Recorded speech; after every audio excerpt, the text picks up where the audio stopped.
SN memorial school में मातृशक्ति को समर्पित भव्य सांस्कृतिक कार्यक्रम का आयोजन किया गया। मां की ममता, त्याग और स्नेह को नमन करते हुए विशेष सम्मान समारोह का आयोजन किया गया।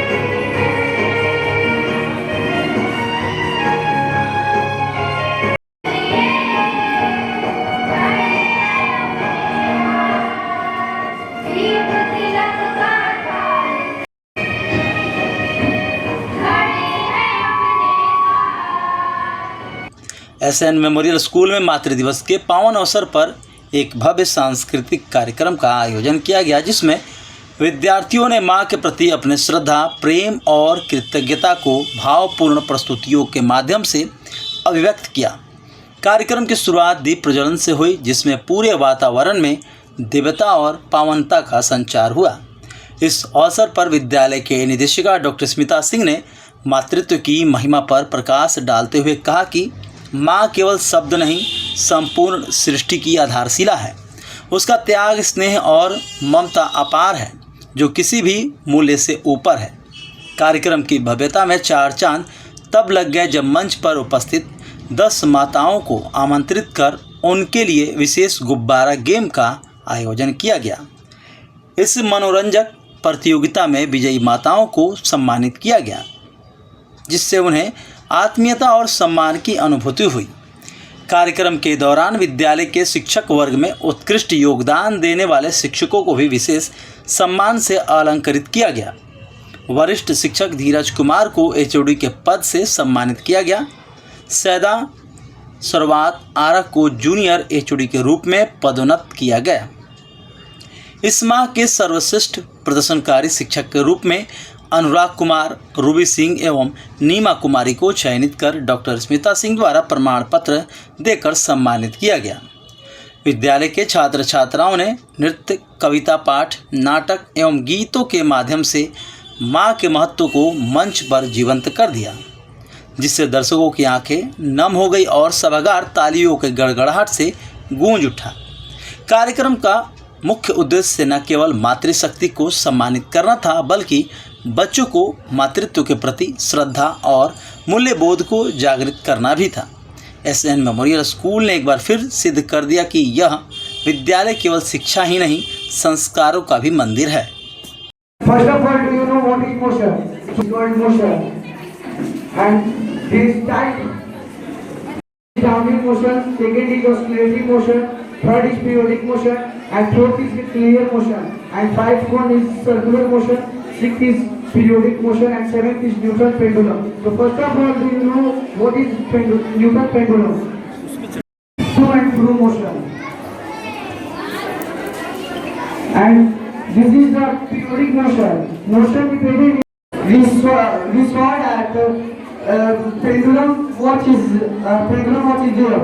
So it's called oscillatory motion, and this is the last type of motion, downward motion.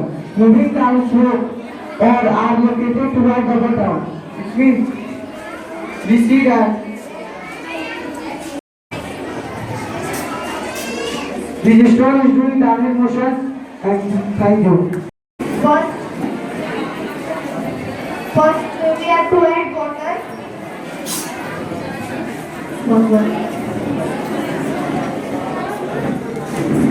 Enter in the mini cooler. So let's start. Start please. You can see that the cooler is working like a real cooler.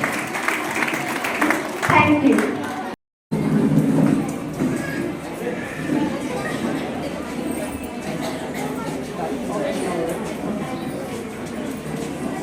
Thank you. Example, the water bottle is reused by the normal metal bottle.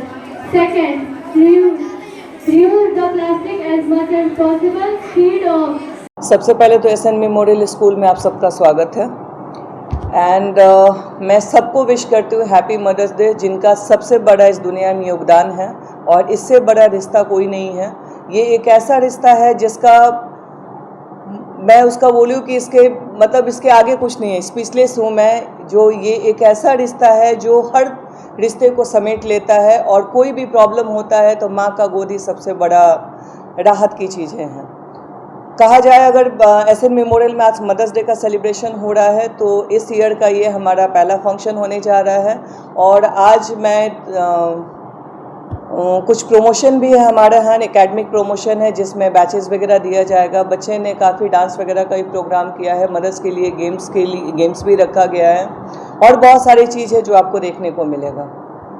ज़माना कोई भी हो, चाहे modern हो या traditional ज़माना हो, मैं कहती हूँ कि वर्किंग लेडी हो या हाउसवाइफ हो, 2 घंटे अपने बच्चों के लिए ज़रूर निकालें। इसलिए क्योंकि अभी का जो वो है टाइम होता है वो बच्चों को हर तरह का गाइडलाइन होना चाहिए, ना कि ओनली स्टडीज़ में। अगर मैं बात करूं तो उनका क्योंकि ग्रोइंग एज होता है, बहुत सारी ऐसी चीज़ें हैं जो हम लोग खुद से समझ नहीं पाते हैं उनके मन में क्या चल रहा है। तो मैं कहूँगी कि माँ को एक दोस्त बन के रहना चाहिए और उनकी छोटी छोटी बातों पे ध्यान देना चाहिए। वो क्या खाना चाहते हैं, क्या पढ़ना चाहते हैं। मेरे अकॉर्डिंग अगर इस ज़माने की बात की जाए तो बच्चों पे दबाव नहीं देनी चाहिए कि यही पढ़ना है तुम्हें, यही खाना है। उनकी मर्जी का करने दीजिए, लेकिन हाँ साथ साथ ये बताना चाहिए कि जो स्टेप आप ले रहे हो इसका आगे चल के इसका क्या भविष्य है, इस पर थोड़ा सा रोक टोक हमें करना है। कहने का मतलब कि प्रॉपर गाइडलाइन हम लोग को देने की ज़रूरत है। माँ बच्चे की पहली गुरु और सबसे अच्छी दोस्त कही जाती है। ये बिल्कुल बहुत ज़्यादा ज़रूरी है सर। अगर कहा जाए कि कितने भी ट्यूशन बच्चे कर ले, कोचिंग सेंटर कर ले या स्कूल करें, मैं कहती हूँ कि 2 घंटे अपने बच्चों को ज़रूर चेक कीजिए कि एक्चुअल में वो कोचिंग सेंटर या स्कूल में पढ़ क्या रहे हैं। वो चेक करना बहुत ज़्यादा ज़रूरी है। अगर ये भी देखा जाए कि बहुत सारी मदर इतनी पढ़ी लिखी नहीं होती हैं कि जो इस चीज़ को गाइड कर सके, तो एटलीस्ट वो बैठकर इतना तो देख सकती है ना कि जो होमवर्क मिला है वो बच्चे ने हमारा किया है कि नहीं। और 10th और 12th की प्रिपरेशन की जहाँ बात है तो मेरी भी खुद की 2 बेटियाँ हैं और हॉस्टल में वो रहती है, लेकिन जब भी वो छुट्टी में आती हैं तो मैं स्कूल से टाइम निकाल के, चाहे नाइट हो या इवनिंग हो, मैं ज़रूर अपने बच्चों को 2 घंटा टाइम देती हूँ। ज़माना कोई भी हो, चाहे मॉडर्न हो या ट्रेडिशनल ज़माना हो, मैं कहती हूँ कि वर्किंग लेडी हो या हाउसवाइफ हो, 2 घंटे अपने बच्चों के लिए ज़रूर निकालें। इसलिए क्योंकि अभी का जो वो है टाइम होता है वो बच्चों को हर तरह का गाइडलाइन होना चाहिए, ना कि ओनली स्टडीज़ में। अगर मैं बात करूं तो उनका क्योंकि ग्रोइंग एज होता है, बहुत सारी ऐसी चीज़ें हैं जो हम लोग खुद से समझ नहीं पाते हैं उनके मन में क्या चल रहा है।